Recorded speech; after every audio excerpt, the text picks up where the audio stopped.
We're going to be making the dovetail joint today. There's two parts to the dovetail joint. We have the tails that have this triangular shape, and we have the other ones that are called the pins that have this opposite shape so that the two can fit together and lock into place. And this would make a dovetail joint. This would be used on the corner of a drawer or some kind of box to lock that together. And it locks them in, so really only one direction it could ever come apart. And also, the other way it won't come apart, it gives more surface area for glue to be in there. So instead of having one flat surface, it now creates all these little nooks and crannies for glue. It adds a lot more surface area and a lot more strength than just using a rabbet on the edge of a board.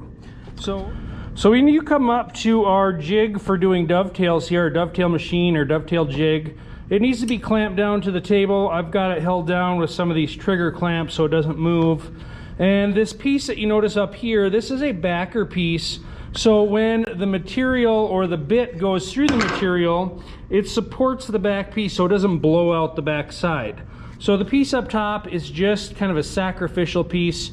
Now it is easiest to have this backer piece the same thickness as the material you're using, because that is going to also help you set up the jig.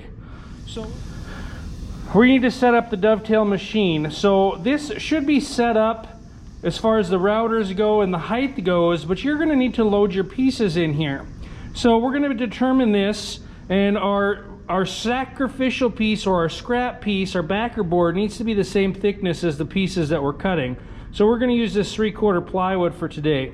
Now what we need to determine is if you're going to do the pins or tails first, this jig has to come off and helps us align that up. So we're going to start with this one. This says tails and it has it showing forward. So I'm going to put that forward. That indicates that I'm doing the tail side.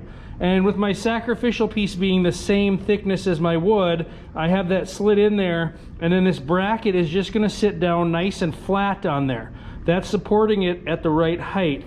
And then I'm going to tighten up my handles, keeping it nice and flat on that workpiece. Now what we're going to do is load our piece in there. Now for this example that we're doing today, it doesn't really matter which way it goes in. But if you were doing a whole box, then you would need to pay attention to if you're doing the sides or the front and back, which one is going to get the dovetails and which one's going to get the pins. So I'm going to grab my piece of wood and we're going to load it in this jig. And so up front here, my piece is going to slide in the machine. I've got this handle here to loosen this clamp. So I'm going to loosen it, slide my workpiece in, and there's a stop right here, black stop against the edge. The board needs to be uptight against that black stop, not on top of it.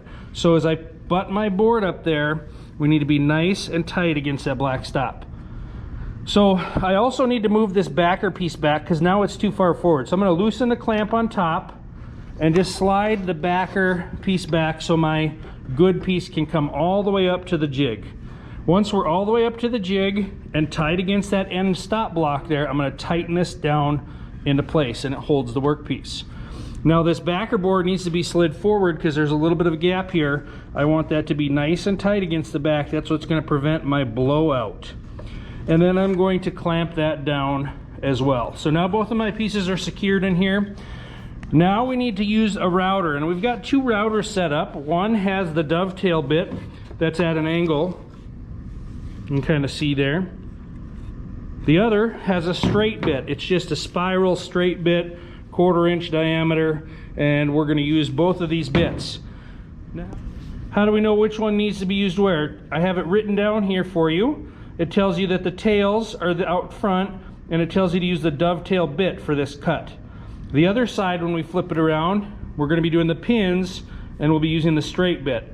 So for right now, for this application, we're going to use the dovetail bit. So when you use this, I need you to keep the router flat on the base or on this jig.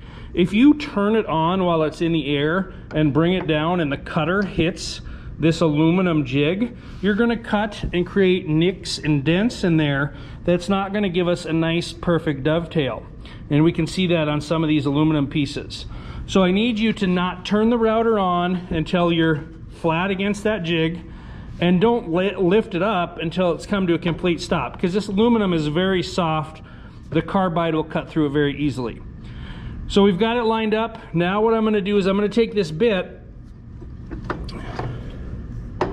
and this little collar that sits around the bit is going to ride on each one of these U-shapes back and forth. So this collar is what is going to ride on the jig, and the bit is going to do the work. So let's turn this on and take a look.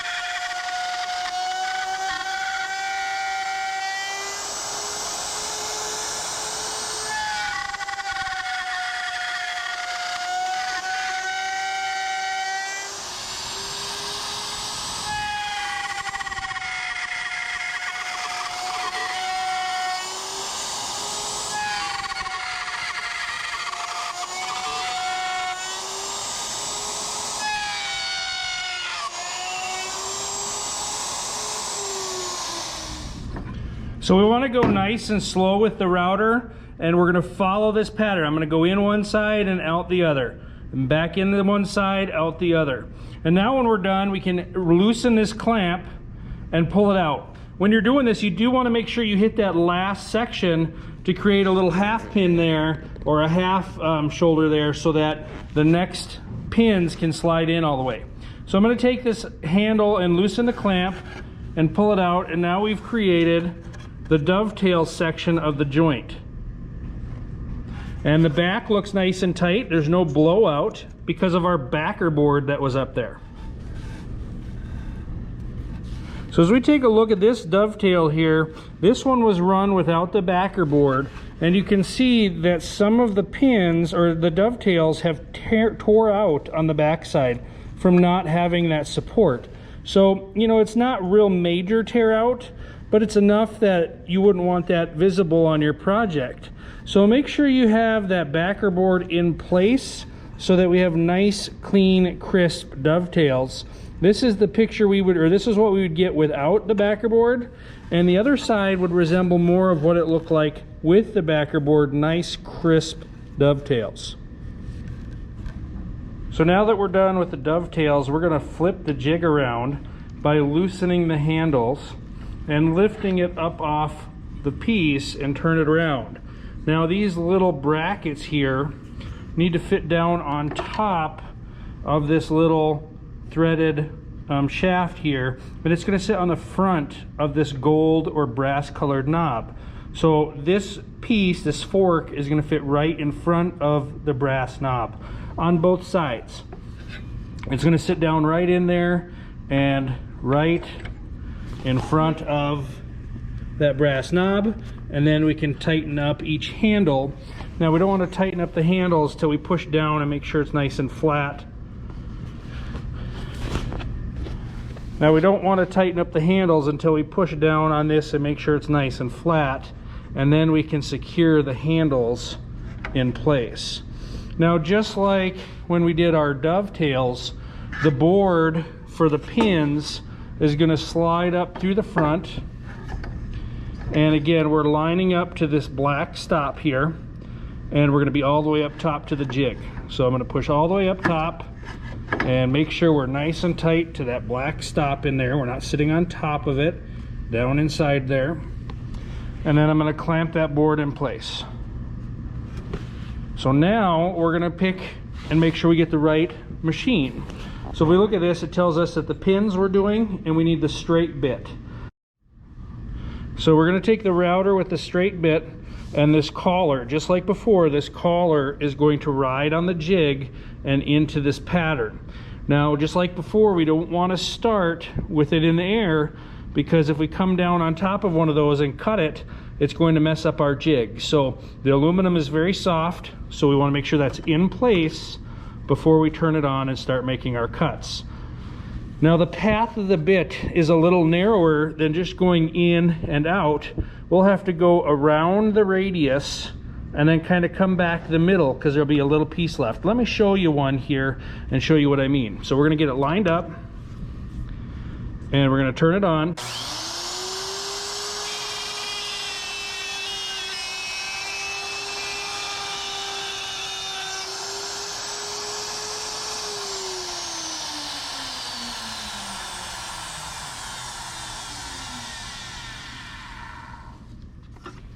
So if I don't take my router around the U shape and then back down the middle, I have a little bit of wood left here. Now I could just break that out, but what might happen is I might cause it to chip on the edge. So it's going to be better to do that with the router rather than break it off. So just take your router, go around the U shape and down the middle, and you should be good. So let's take a look at running the rest.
All right, so now our pins are done. We're gonna go ahead and release the board from the jig, and we should have a nice clean joint, no tear out on the back side. And we should be able to take our two pieces and place them together. So we're gonna take the dovetails and the pins and slide them together here. And it might be kind of a little tight fit. You might have to take a mallet and just tap them together, or just use your hands and get it to fit together.